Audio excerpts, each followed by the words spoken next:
Today is one of those days that I really love. It's client call day. So I have had such a wonderful full afternoon of talking to some amazing women who are smart, women who have a lot going on for them, women who are powerful, and women who are committed to their own personal growth. And I just love talking to these ladies. So I am fresh off a number of hours of that. I hope you are doing fantastically wherever you are, and that you are feeling good and feeling accomplished about, whatever you've done today or this week. I really got to thinking, though, from some of these conversations today about a common theme that I know it's something that I consistently work with in my own life, and I'm curious to know how it's going for you out there. And I put it in the subject line of this video, which is, do you have a high need to control? And for any of you who know me out there, like for all of my peeps who know me personally, I've kind of spent a lot of my life with a high need to control everything. And that comes with numerous, quote unquote reasons. But I'm really interested and I'm really curious to know, like, do you have a high need to control things? And, it can come from many different arenas and many different areas. But I really encourage you to think about this and to consider if you are constantly feeling like you have to control it all. Particularly if you're a woman, okay? I mean, guys, this applies to you as well.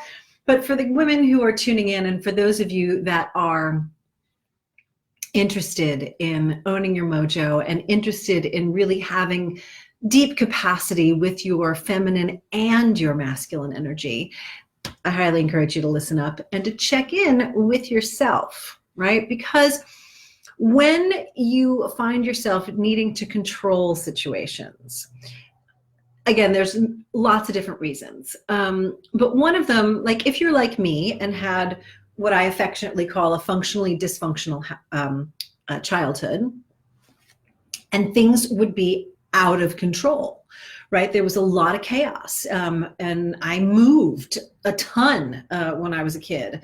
I mean, by the time I was 14, I think I lived in 7 or 8 different places. So, there was just a lot of movement and upheaval. And so as a protection mechanism, I developed this, this capacity to handle a lot of stuff, but it was also this like need to control the situation, because that sense of control gave a certain level of faux security, right? Because if it was able to be controlled, well, then it wouldn't be chaotic, and then it wouldn't feel like, childhood trauma and craziness.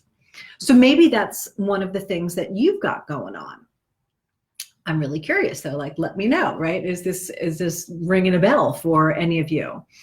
You might have a high need to control, because, frankly, because you want it your way, right?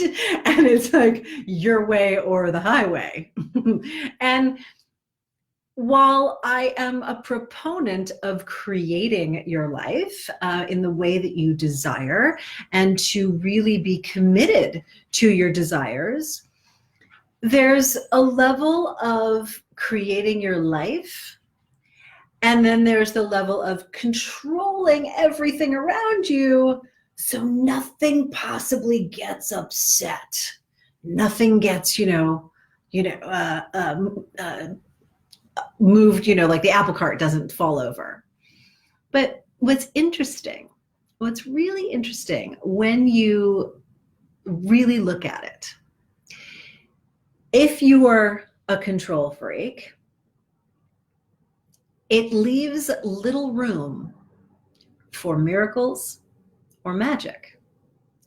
And it leaves little room for a true expression of yourself and your mojo. Right, so when I started to understand that and just notice, oh my God, I'm trying to control everything. When I started to notice that, it was a lot more apparent that that there was, less magic available, right? Because you got to think about it. If you're holding on to stuff so tightly and so precisely, which is control, right?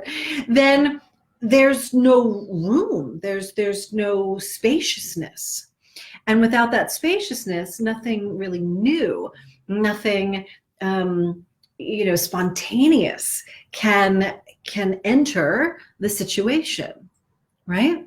Now, there's some moments where it's good to be in control, like if you're driving your vehicle. It's a good idea to be in control of that, right? But I'm talking about the situations in life where you're attempting to either control a relationship or control the way a business deal goes, or control, even a client session, right? There are those moments in life where I encourage you and I invite you, if you happen to be a control freak like me, to open it up for the spontaneity, to open it up for somebody else's idea, to really be in a place where you can make room for other people's thoughts, for other people's ideas. It doesn't mean that you have to follow them or even utilize them. But here's the challenge for you. Can you make room for them to simply exist?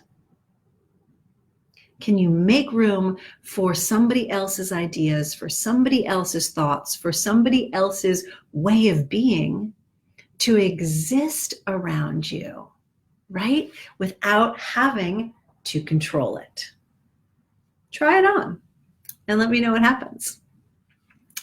Because, from one control freak to probably many of you out there, I would really love to know what occurs for you when you allow and make some room for the spontaneity and for other people's thoughts and their feelings and their suggestions, whether you take them on or not. Just see what happens when you can simply be with it. And I bet it'll be a little uncomfortable at first. You might feel a little twitchy, but once you make that room and create some spaciousness, do some deep belly breathing, you'll find that it's a lot more fun, and a lot more mojo is available when you don't have to control it all. And that, my friends, is definitely up to you. So this is your Mojo moment for the day, and thinking about you, sending you lots of love. And if you like this and you found it helpful, please go ahead and tag somebody in the comments below. You can share this as well. These are public videos, so feel free to share it on your pages. And really looking forward to seeing you tomorrow, because it is live 365. All right, everybody, Deborah Kagan, your Mojo recovery specialist, signing off for the moment. Bye for now.